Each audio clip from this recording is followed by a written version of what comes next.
Welcome, Risers. It's that time once again for the Agent Rise podcast. I'm your co-host, Neil Mathweg, joined by TJ McGraw and a very special guest in Karin Carr. If you're an agent that is focused on growing your business around YouTube, I'm sure you've heard the name Karin Carr. She's absolutely amazing, and I am beyond thrilled to have her join us for this year's Agent Rise Summit. And this is so great to reminisce about because if we go back to 2017, 18 or so, somewhere in there, I had somebody ask me on the Agent Rise podcast, and at the time it was the Onion Juice podcast, but asked me, how do you grow on YouTube? How do you actually blow up as a real estate agent on YouTube? And back at the time, I said, I don't know the answer. I'm trying all kinds of different things, and nothing really seems to be working. I'm getting video views, but I guess I'm not getting leads. I guess I'm not meeting the buyers that are moving to the area. It just really wasn't working for me. So I admitted that on the podcast episode back then, and lo and behold, Karin Carr was a listener, and she heard me say that and said, wait,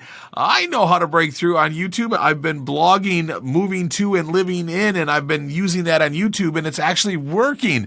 And the other really cool thing is she got the idea to do that from Dustin Brome, who was on last week's episode and also going to be one of the speakers for the Agent Rise Summit. A lot of history here, and it's all coming full circle, and we would love for you to be at the Agent Rise Summit to be able to hear just how agents are doing it, just how to break through on YouTube. And one of the things that I'm very excited that Karin's going to be sharing is not only do we know how to get buyers that are relocating to the area, but how about the sellers in the area? How do we get seller leads? And this is something that Karin is going to be sharing with us, and I cannot wait for you to hear it. And if you don't have your tickets for the Agent Rise Summit, it's not too late. You don't want to miss out on this. You can go to agentrisecoaching.com/summit and get your tickets today. The summit, again, April 28th to the 30th in downtown Fort Myers. We have one amazing lineup, and we're going to help you build a business that you love. We follow the framework, we follow the steps, and we build out your business, and you can do all of that. April 28th to the 30th in downtown Fort Myers.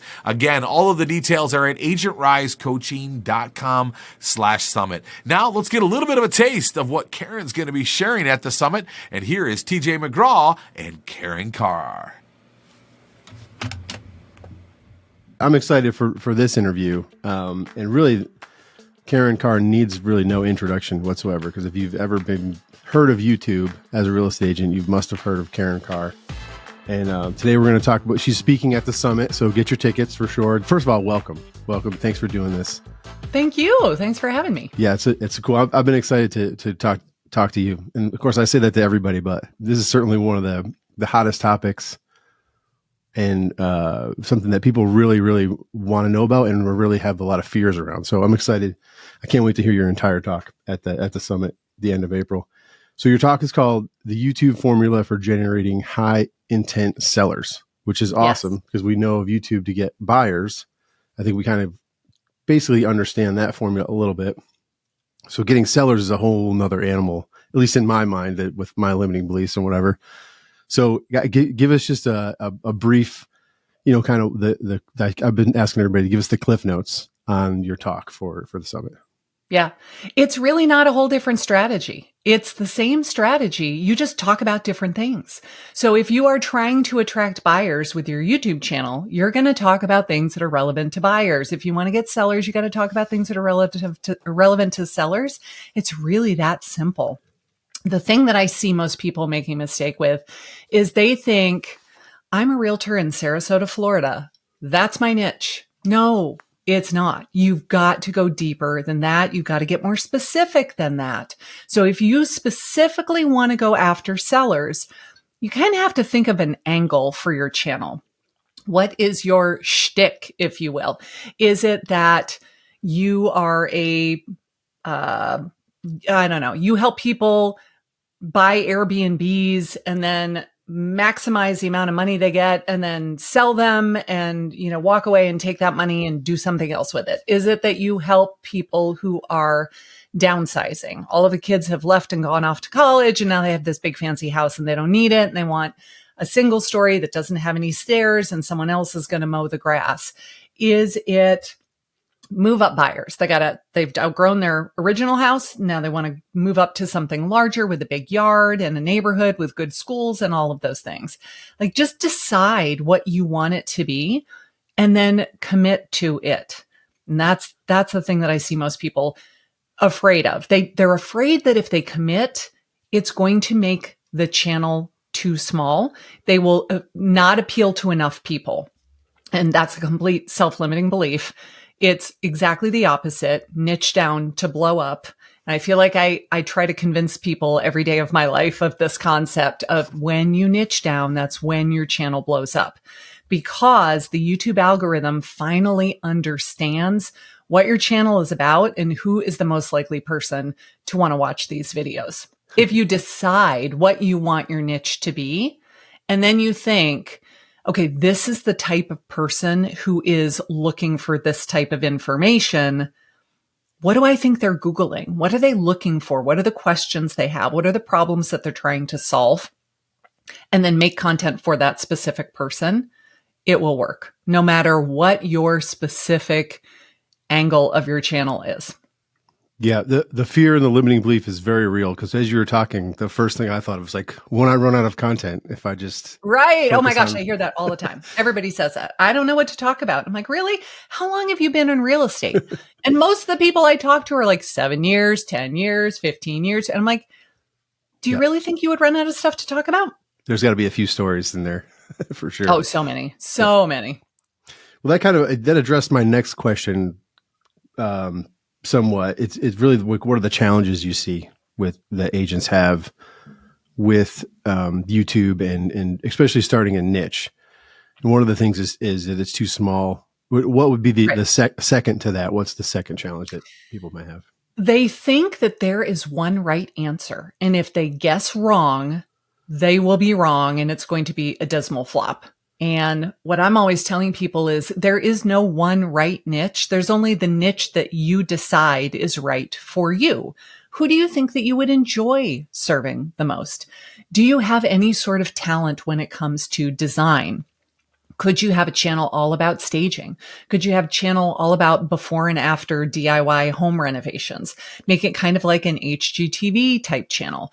Were you a CPA in a former life, or you were a financial advisor and you've got all this information about the financial side of selling homes that you could share? And I mean, oh my gosh, that would be an amazing channel, because you're not just talking about it from the realtor's perspective. You're saying, like, I used to be a financial consultant before I became a real estate agent, and I know all of the money side of things as well. That could be amazing. There is a woman in Atlanta. I don't know if you've ever seen House of Valentina. Huge channel, huge channel. And it's all interior design stuff where she talks about how to make your house look beautiful and aesthetically pleasing and kind of minimalist, modern, luxurious, like how to make it look expensive without spending a crap ton of money to actually buy the expensive stuff. Huge channel. And she is a licensed real estate agent. I don't know if she was an interior designer who then got a real estate license, or whether it was she was a real estate licensee who just happens to have all of this design skill. She gets hundreds of thousands of views on her channel, on her videos. And I'm sure she's making a very good living as a real estate agent. So you just need to decide, what would I like talking about? But I don't think that you can have a video or a channel that's nothing but market updates of your local area. I just don't think that's interesting enough. I would bore myself. If every video I made was a market update video, I would bore myself within 3 weeks and I would never want to do it again. I was about to say, I would just, I'm just not that interesting where I could maintain a channel like that. I would get bored of doing it for sure. And I wouldn't be consistent if it was just the market updates. Yeah. But I mean, people want to know what the market is doing, but it doesn't have to be weekly. Mm-hmm. I don't know why people think that they need to do weekly market updates. Does your market change that frequently that you have to do that every single week? And then most of the time they're just saying 15 houses went pending and 17 closed. And to the viewer who this is the first time they're watching this channel, they're like, is that good? Is it better than last week? Like, you got to give me a frame of reference. Yeah, I don't know. I do not enjoy watching market updates. So I just assume that the people that watch my channel wouldn't really like it all that much either. Mm-hmm. But if you're like the data nerd and you love that stuff, then you just got to figure out how to deliver that information so that it means something to the person watching. Okay, 15 houses went pending. what does that mean to me if I'm thinking of selling my house? Like, how does that apply to me? Don't just spew out the facts. Tell me what that actually means for me. Yeah. You have to put the context in there. Otherwise, it's like you said, it's just kind of plain old numbers. Right. What on the topic of market updates, though, you said that there is a place for it. Like, how often would you, if someone really is insistent on I'm going to do market updates because I see value in it, how often do you think is a good number? I think monthly is plenty. I think monthly is enough to see the numbers moving without making that the whole focus of your channel. If you want to do them more often than monthly, you go for it. Your numbers will tell you whether people are liking that or not. I mean, you have to go in and look at your analytics. I don't think enough people really spend the time to look at their analytics. And I wish that they would, because your analytics will tell you so much if you just take the time to look. And if every time you do a market update video and you're doing them weekly, and you see that people click on the name of the video and they are gone within the first 30 seconds, like that tells you a lot. So you just got to take the time to look at the data. But for me personally, I think once a month is plenty. Gotcha. Even once, I'd probably do more like once a quarter because I just don't enjoy those that much. Yeah, but you're right, though. I mean, it really does, unless something happens, like an interest rate change, or unless there's some big event that happens, it really doesn't change all that much. Yeah. Even month to month. I mean, maybe a little bit, but not, seasonally, but like once a quarter sounds pretty good. Pretty good to me. Do you know anybody that's doing, that's like had success with being really creative with their market updates? No, not really. Most of the market update videos that I watch, I just want to gouge my eyeballs out with a fork. Like, I am not the data person. I hear you. So the best market update video that I ever did, and when I say best, I mean, I found it to be the most entertaining. It was, probably 2017, 2018. And it was a super hot market where we just didn't have enough inventory and the buyers were getting beaten out constantly. So I made this video where I dressed up as different characters, and I came to the door and I was like, knock, knock, knock. Am I too late for the open house? And then I changed clothes and I came up, knock, knock, knock. Am I too late for the open house? And I did that with 3 or 4 different characters. And I tried to make it funny, like a skit, to show people it is a very hot seller's market right now. If you think that you're just going to say, okay, I'm pre-approved, let's look at 7 houses and I'll pick my favorite and we'll write an offer and they're going to be so excited to take it, it's probably not going to happen that way. And I want to prepare you for what the market is actually doing. Because the year before, it was the exact opposite. I had a listing that took 9 months to sell. Like, I couldn't give these listings away. We had so much inventory and not enough buyers. And I didn't want listings because I would take one and it would sit forever and I would spend all this money to market it. And I was like, dear God, I'm never going to get a paycheck. Whereas if I got a buyer, it was like, boom, I'll get a paycheck in 45 days tops. Yeah. So I really liked working with buyers back then. And that was when I started my YouTube channel and why it was a buyer focused channel, because I really wanted to get more buyers rather than sellers. So yeah, I think if you're just going to make a market update video, do whatever you can to make it a little more interesting.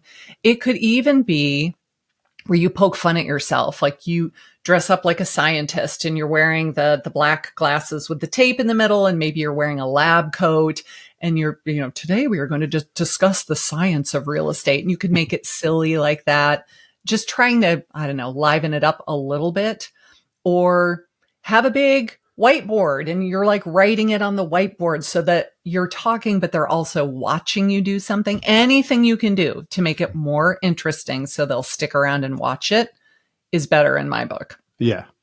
Yeah, that makes sense. And otherwise, just nix them. If you're going to do them boring, then don't do them at all, is what I'm hearing. Agreed. Gotcha.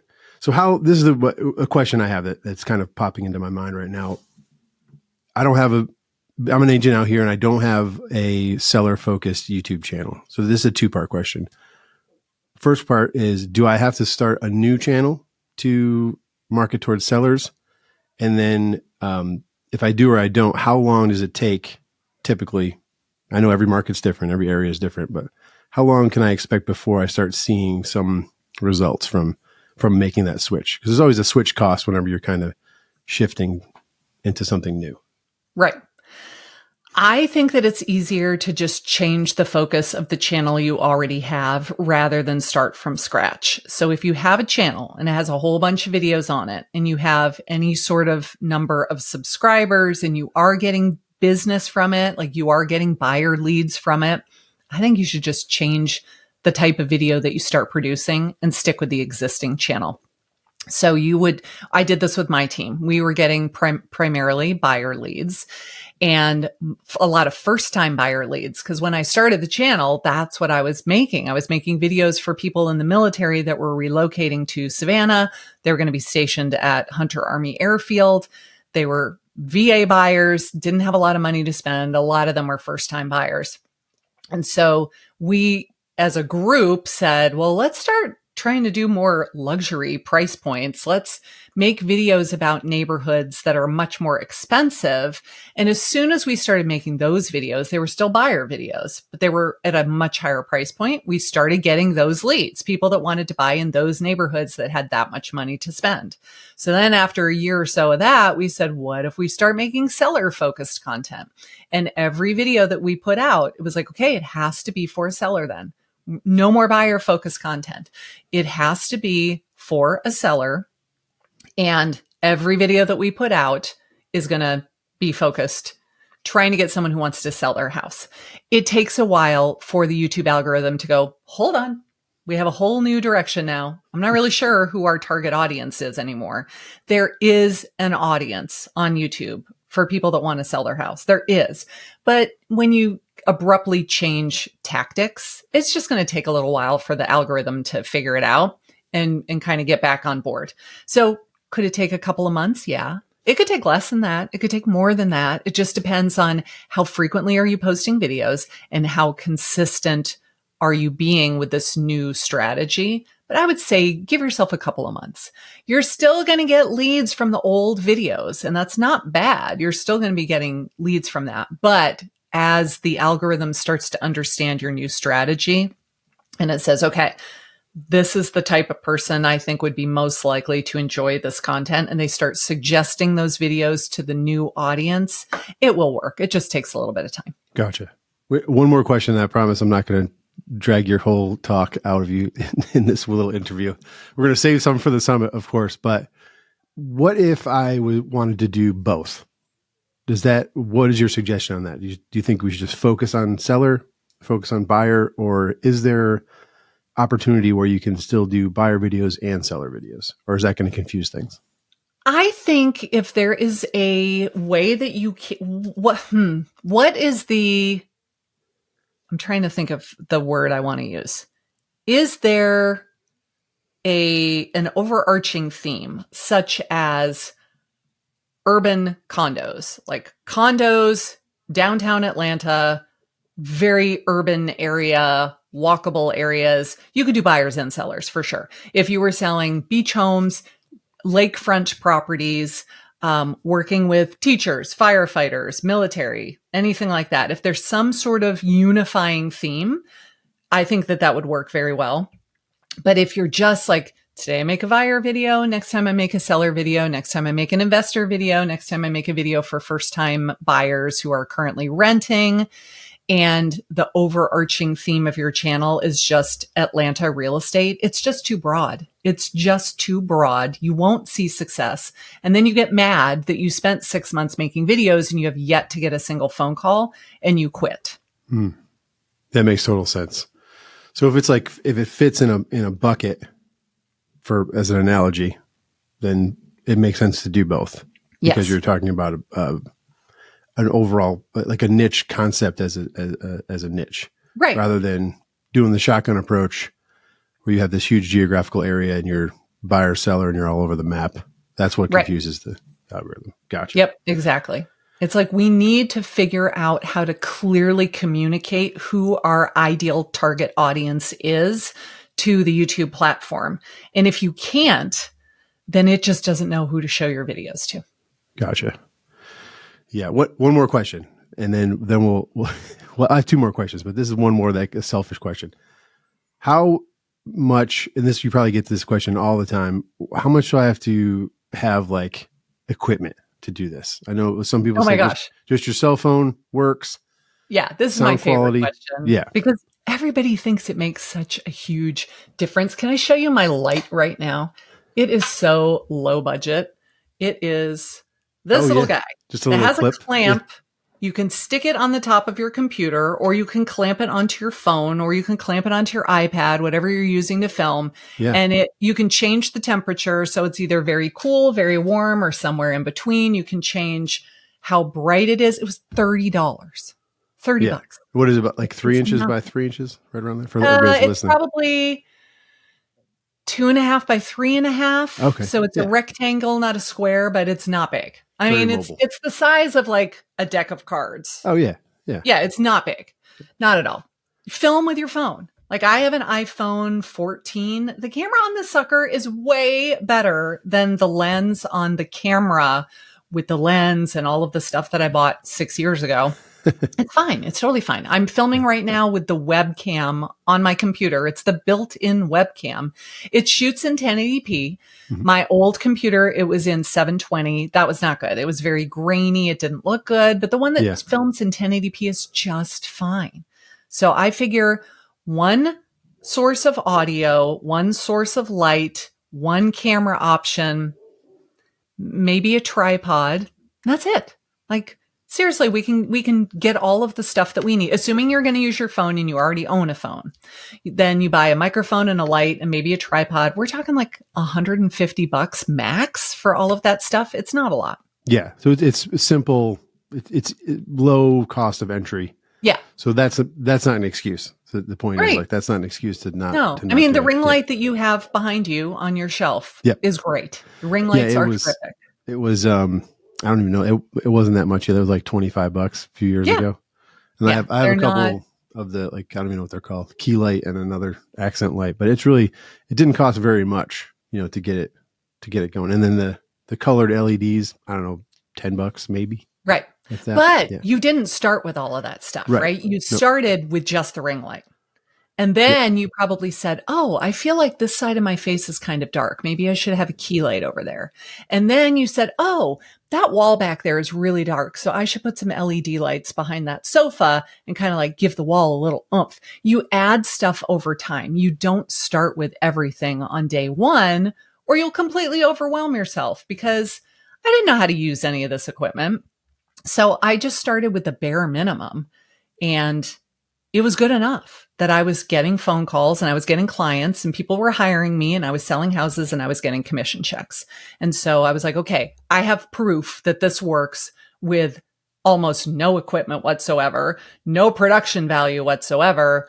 Like, it's just me talking to the camera, and that's pretty much all you're getting, and it's working.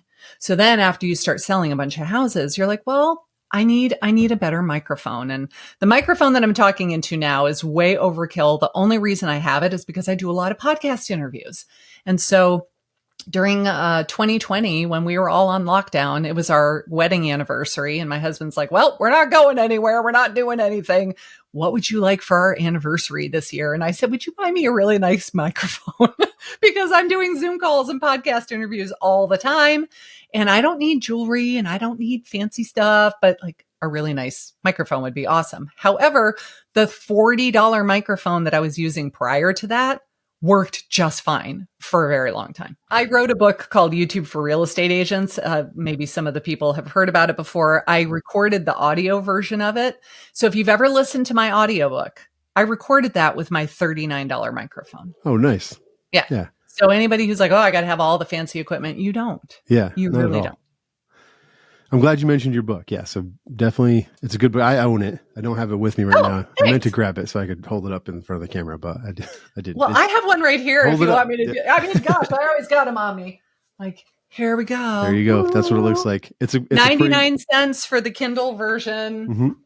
But and it's a good. Yeah. It's full of information. And it's a fairly quick read, so you won't be bogged down with information that you don't understand. It's it's like 100 pages long. Yeah. For my simple attention span, it was perfect. So, Well, for definitely all go of buy us, that. right? I have so many books that I've started and I've never finished because they are so dense and there's so much information and you just don't get through it.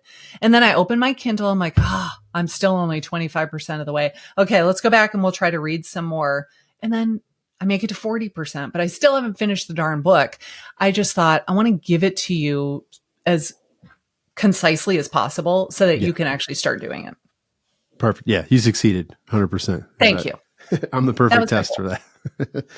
So without giving everything away, I think we'll stop here because I could sit here and talk and drag all your whole talk out of you, and then nobody would have any reason to go to the summit. So definitely buy a ticket to the summit.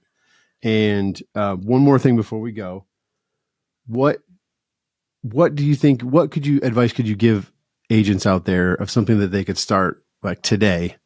Because we're still about a month away from the summit, a little less than a month away from the summit. Okay.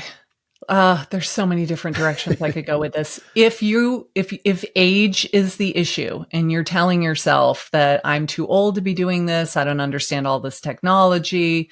I'm 55. Okay. I have silver hair. I am no spring chicken myself. I get so much business from my YouTube videos. It's not even funny. I mean, all of my business comes from YouTube in some capacity, either the buyers and sellers that call me directly or the agents who send me referrals. It's all coming from my YouTube channel. So that's just not true. Stop telling yourself that you're too old. It's not true. There is such a market for middle-aged and older YouTube videos because inherently we seem trustworthy, right? I mean, a lot of people will watch somebody making an amazing YouTube video, but if they're 24 years old, the seller might be thinking, how much experience can they really have? So stop telling yourself that story. It's not true. If the issue is that you really like short form content on social media, here's what I want to offer. People watch short form content, 60 seconds and shorter, because they want to be entertained. People watch long videos because they want to be educated. They want to learn something. They want to solve a problem. Are you trying to attract a client who will hire you in a real estate transaction and spend a crap ton of money in a very expensive transaction? Is that somebody who just wants to be entertained with a 45-second clip of dancing and trending music? I don't think so. I think they are going to Google. Google owns YouTube. They do a Google search like, did I wait too long to sell my house? And now interest rates are so high that no one's going to buy it. They have these questions. You can't answer that question in a 17-second viral video. You can't. I don't know how you would. So you make a video that's 10 minutes long and it's a decent video with really good information. YouTube will show that all day, every day, if it understands who your target audience is. And it will show up on YouTube and on Google. It'll show up in a Google search and it will show up on YouTube. So if you're currently making videos and you're putting all of your eggs in the social media basket, I will argue every single day that YouTube is such a better platform and that you should just say viral, vertical content is not the way to build a huge business. Go for the evergreen content on YouTube instead. And it will pay you back probably much faster. Cool. Yeah. I'm glad you said that because that is a question that a lot of agents ask and they try to do both.